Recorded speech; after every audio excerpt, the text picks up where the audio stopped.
In this presentation, you will learn about issues of representation. Indian politics have been marked by controversy over reservations. Considering the subject's complexity, much of the controversy is inherent. Social locations and contexts have influenced the intensity of the controversy. Throughout history, different types of reservations have attracted very different responses from society as a whole. At the time of independence, scheduled castes and scheduled tribes were rarely opposed, as was the case with so-called other backward classes, officially known as socially and educationally backward classes. The Indian intelligentsia and masses feel strongly about reservations. As a result of this argument, two major groups have emerged: reservationists and counter-reservationists. The phenomenon was seen as a matter of right, and they considered it more important than merit.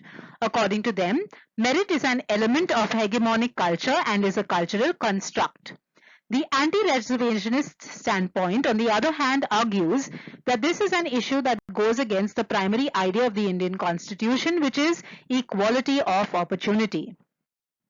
Political reservation.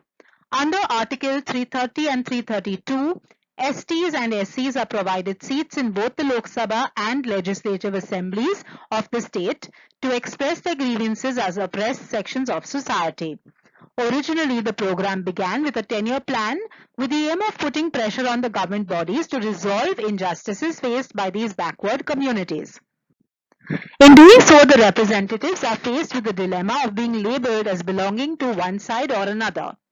The representatives tend to be called Harijan or Adivasi leaders if they attempt to inform the authorities of the grievances of their communities, or they are assumed to be elitists who neglect their communities.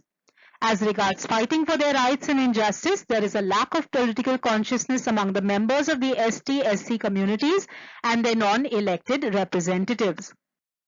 Educational reservation. The disadvantaged groups in higher education include women, Muslims, scheduled castes, and tribes. Despite the fact that several other dimensions could still have been selected to illustrate their educational backwardness, she bases her study conclusion on the number of students enrolled in higher education. The oppressed groups differ in the degree to which they are oppressed. Right from the start, many of the committees and commissions appointed by the government have stressed the importance of educational development. Thus, the still prevailing educational backwardness proves the failure of all the constitutional provisions in favor of scheduled castes and tribes as well as other minorities. Employment reservation. The employment quota policy for minorities in the public sector can be traced back to 1947. The Constitution of India ensures reservation of a share of public sector jobs specifically for SC/ST community members along with a balance of share in the total population of the country. This results in variations in the share of jobs reserved affecting the employment quota in relation to labor market outcomes. The Constitution makes provisions to ensure safeguarding their adequate representation in the public sector under Article 16, Part 4, Article 320, Part 4, and Article 335 of the Indian Constitution. The reservation quota, however, might differ from one state to another based on the share of population of SC/ST communities.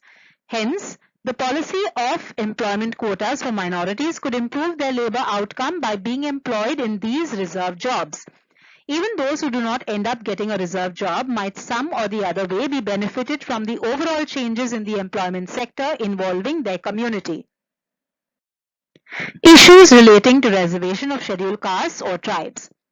Affirmative action is a broad concept that consists of strategies to counteract discrimination and allow excluded and underrepresented groups into society's most ideal positions. Despite some evidence of ongoing caste discrimination and oppression, caste reservations were not viewed as a political problem, but as a foundational necessity for Indian democracy. One common source of conflict at different levels of representation is the question of which marginalized groups have been excluded and why, as well as which groups have been included in the process. Castes were used as the principal means of distributing wealth, power and knowledge in a political movement. Various political movements followed. Many political parties of the 1970s, such as Dalit Panthers and Dalit Sangharsh Samiti, demanded a more equitable distribution of power. As these movements and parties gained momentum, it became apparent that the claim of one unified and homogeneous policy was false. As a result, politicians are less likely to target certain ethnic groups with special benefits and may prefer party organizations with cross-cutting affiliations. However, despite the weak effects of quotas on marginalized castes and tribes, partisanship appears to play an important role. India's central states such as Madhya Pradesh, Bihar, Orissa, Andhra Pradesh and the northeastern hill states are mainly inhabited by tribes and have been suffering since the Indian mainstream has contaminated them and the pan-Indian model of state, society, economy and culture has ravaged them. It deprived them of their traditional rights to land, forests and produce and prevented them from benefiting from the policies of the new economic and political systems. It is noted that tribes in the northeastern hill states are distinct from those in central India since they are not as impoverished or oppressed. They have had more exposure to missionary activity and are therefore more educated than those in central India. Thank you for watching the presentation. Do like, subscribe, share and leave your comments about this presentation or any other topics you would like to learn more about.